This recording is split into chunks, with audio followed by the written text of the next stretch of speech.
Magandang araw mga banateros, at eto na nga, mainit na mga balita ang ating i-reaksyonan ngayon at ibabalita sa inyo. Naku po, grabe ho ang tindi ng mga bangayan sa politika dito kay Lacson, kay Amy Marcos, at ngayon naman po dito kay Claire Castro at saka kay Magalong. Naku, palakpakan.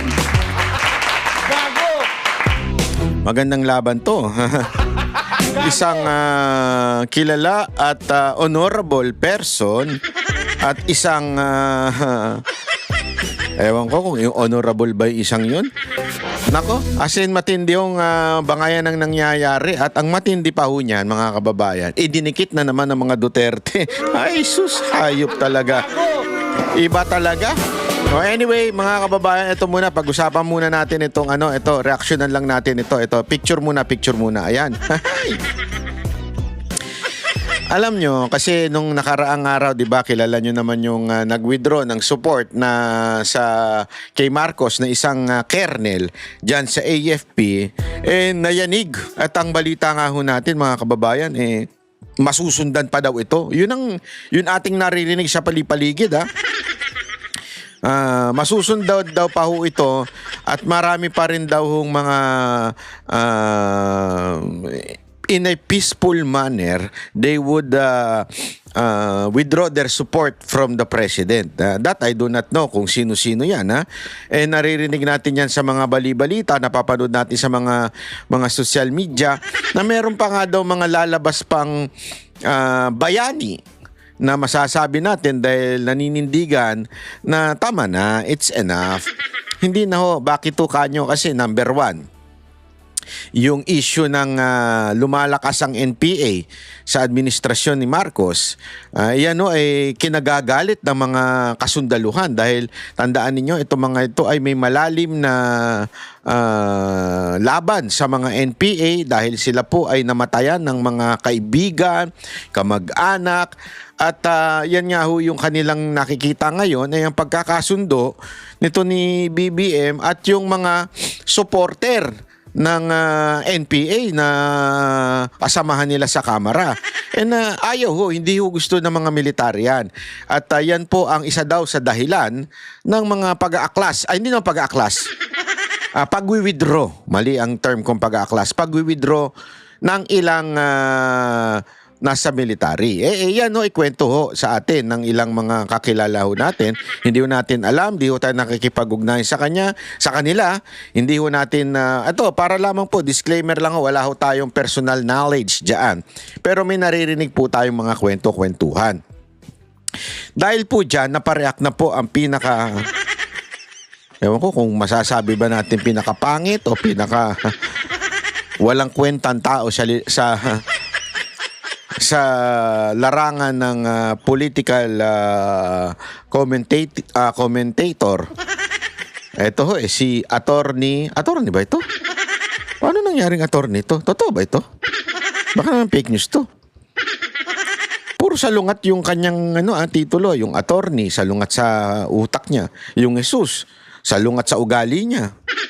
Sabi nga ni paring Jack, ni Sir Jack, sabi nga niya, isama natin banitero, sabi ba naman niya, wala namang baklang Jesus.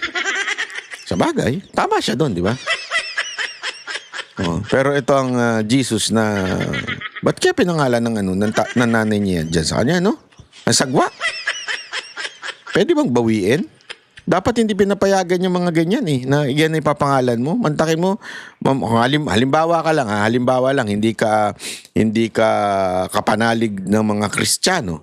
Tapos makikita mo, pangalan niya, alam mo ba, si Jesus ang tagapagligtas ng ating buhay at pag tayo may kasalanan, tapos makikita nila, Attorney Jesus Palsis, ano ba yan? Ba't naman ganyan? Akala ko ba tagapagligtas ng sanlibutan? Ba't ganyan yan? Di ba? Ang pangit. Dapat talaga palitan mo yung pangalan mo. Palsis. Yan ang bagay sa'yo. Palsipakado ka kasi. Lagi ka mali. Sabi niya, tandaan nyo mga AFP and PNP na nagbabalak mag-withdraw ng support. Kuha nyo man ang suporta ng mga DDS pero hanggang online lang sila. Naku. Gago! Mas marami kami na totoong tao na hindi susuporta sa pagpapatalsik kay BBM para lang umupo si Sara Duterte. Gago! Mas madami daw sila. Pero wala naman siyang naipanalong kandidato. Wala naman nanalo sa mga pinklawan. Wala namang nanalo sa mga dilawan. Di ba? Kaya, sana kung mas marami kayo, ni nanalo sana si Leni Robredo. Lagi naman siyang ulat. Kaya nga tinan mo, doon na lang tumakbo sa kanila para manalo siya sigurado. Kasi tama nga naman, nakaka-depress nga naman yun. Ilang beses ka nang tumakbo, Vice President nung panahon ni Pangulong Duterte, Vice President ka na. Di ba? So dapat, ang laki na ng advantage mo. Kasi Vice President ka, talo mo si Bongbong Kuno, di ba? Di sana, panalo ka ng presidente. Kaya lang, sinamahan ni BP Sara Duterte si BBM. So panalo ngayon si BBM. Dahil sa pagsama yan ni Vice President Sara Duterte. So therefore, ang mga Duterte talaga may tunay na bumobotong supporter. Kung sinasabi mo ang DDS hanggang online lang sila, nagkakamali ka dyan. Baka kayo hanggang karsada lang.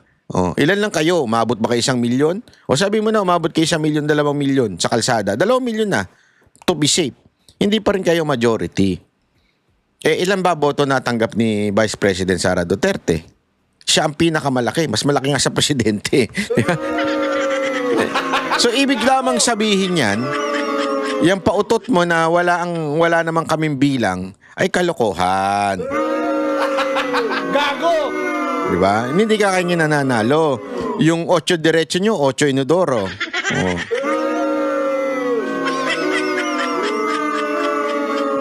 Hindi, although tayo, again, ako po, I do not encourage rebellion from our military. But one thing is for sure, na nakasaado sa ating konstitusyon that the AFP is the protector of the constitution and of the people, not of the president. Malinaw ho yan sa ating konstitusyon. So sana, itong mga AFP natin would follow the will of the people. Okay? Yun lang sa akin yan. Ngayon, nagkakaiba-iba tayo kung ano ang pananaw natin, kung ano ba ang will ng tao. Basta ang sigurado ko, ayaw na nila kay Marcos kasi negative 3 na si Marcos. At gustong-gusto nila kay Vice President, ang mga tao, dahil kita mo naman, nung siniraan, lalong bumulusok pa angkat. Di ba? Si Marcos, bumulusok pa baba. Tandaan nyo ito, simpleng-simple na lang eh. Yung nanira, bumulusok pa baba. Yung siniraan, bumulusok pa taas. Ano ibig sabihin nun? Sino ang gusto ng taong bayan? Yung nanira? O yung siniraan? Doon pala malalaman mo na, di ba? Kami ang boses ng masa, hindi natatakot. Katotohanan lang, di kami nalulunod. Walang bahid ng sismis, lahat ay totoo. Kahit sino ka pa, pag mali ka babanatan ka. Walang pinipili kulay, wala kaming kinikilingan. Basta para sa bayan, kami lalaban. Pag tama palakpakan, pag mali banatan. Di matitinag, di matatakot, para sa bayan tuloy ang sigaw. Sa harap ng kamera, walang halong takot. Mga baluktot, lahat kayo'y tutumba. Ang hustisya at totoo, yun lang ang mahalaga. Kahit sinong harang, di kami matitinag. Walang pinipiling kulay, wala kaming kinikilingan. Basta para sa bayan, kami lalaban.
Sa harap ng kamera, wala